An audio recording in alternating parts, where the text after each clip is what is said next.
کیا یہاں بہت اچھی اچھی باتیں ہوئیں اور ہمارے مقررین نے تقریباً اس موضوع پر سیر آپ سے باتیں کی ہیں. انہیں باتوں میں بھی بات کر سکتا ہوں.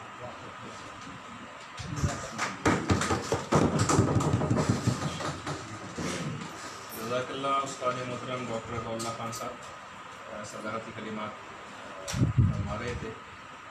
تقریب کے اختتام ہم کلمات تشکر سے کرتے ہیں.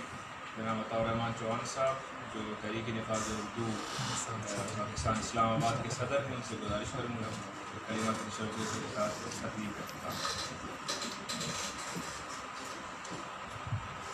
رب اشرح لی صدری ویسر لی امری واحلل عقدۃ من لسانی یفقہوا قولی.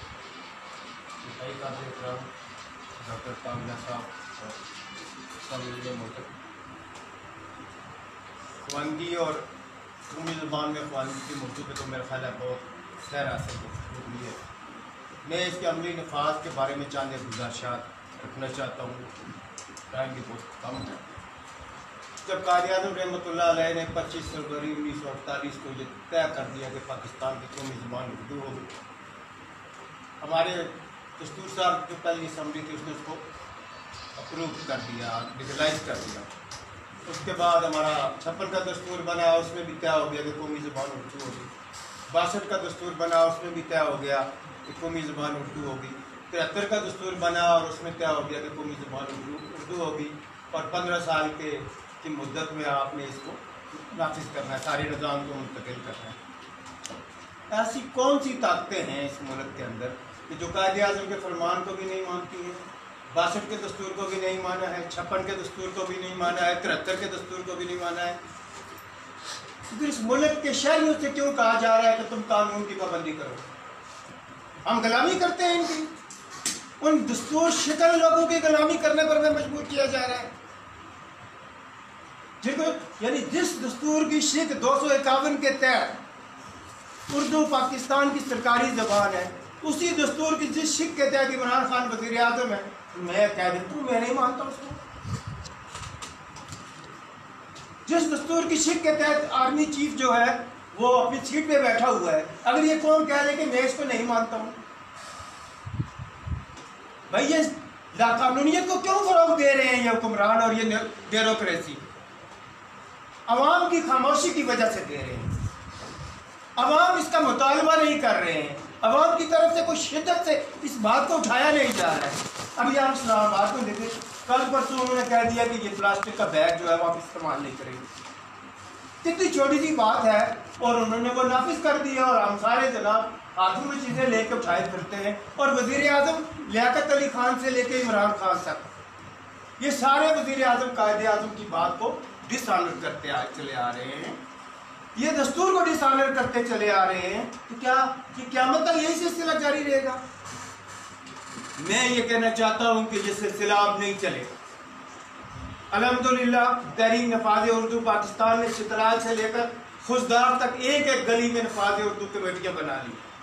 ہم 8 ستمبر سے دستخطی مہم شروع کر رہے ہیں، جس پہ آپ نے ابھی دستخط کیے ہیں، اور یہ بورڈ پہ انشاءاللہ ہمارے سارے بزرگ جو ہیں وہ دستخط کر کے اس کا افتتاح کریں گے. انشاءاللہ 15 فروری 2020 تک ہم 1.5 کروڑ لوگوں سے دستخط کروائیں گے. عمران خان صاحب نے 1 کروڑ 34 لاکھ ووٹ لیے تھے، ہم انشاءاللہ 1.5 یا 2 کروڑ دستخط کروا کے عمران خان کے دفتر کے سامنے کھڑے ہو جائیں گے. اسے کہیں گے تم سے زیادہ مینڈیٹ لے کر آئے ہیں. خود حکومت نے جو ابھی سروے پنجاب میں کروایا ہے 28 اضلاع میں 85% لوگوں نے یہ کہا ہے کہ ہمیں اردو ذریعہ تعلیم چاہیے.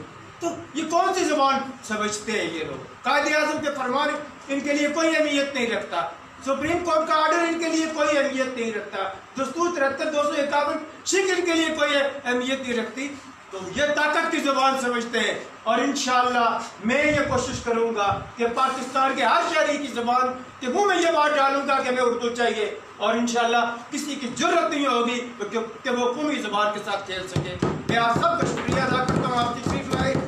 میں سب سے درخواست کروں گا کہ اس بینر کے اوپر دستخط کر کے چاہیے گا، اور میں آپ سب سے یہ کہتا ہوں کہ برائے کرم قومی زبان کے لیے کھڑے ہوں، ورنہ ہماری پہچان بھی مٹ جائے گی اور ہماری نسلیں جو ہیں ان کا قتل ہوتا رہے گا. پنجاب پبلک سروس کمیشن کا پرسوں رزلٹ آیا ہے 0.53% بچے پاس ہوئے ہیں. شرم آنی چاہیے یہ انگریزی پڑھانے والوں کو بھی. اب 99.40% بچے جو ہیں وہ قتل کر دیے گئے انگریزی کے ذریعے. اور ہم ہیں کہ خاموش بیٹھے, ہمیں کوئی خیال ہی نہیں ہے کہ ہماری نسلوں کے ساتھ کیا ہو رہا ہے. تو انشاءاللہ العزیز تحریک نفاذ اردو پاکستان نے یہ علم بلند کیا ہے اور یہ لا قانونیت نہیں کرنے دیں گے, قائد اعظم کے احکامات کی توہین نہیں کرنے دیں گے, دستور پاکستان کی توہین نہیں کرنے دیں گے, عدالت عظمیٰ کے احکامات کی توہین انشاءاللہ پاکستان کے 22 کروڑ عوام کے تعاون اور اعتماد سے نہیں کرنے دیں گے. آخر دعوانا الحمدللہ. تمام حضرات کا بہت شکریہ. سبحان اللہ.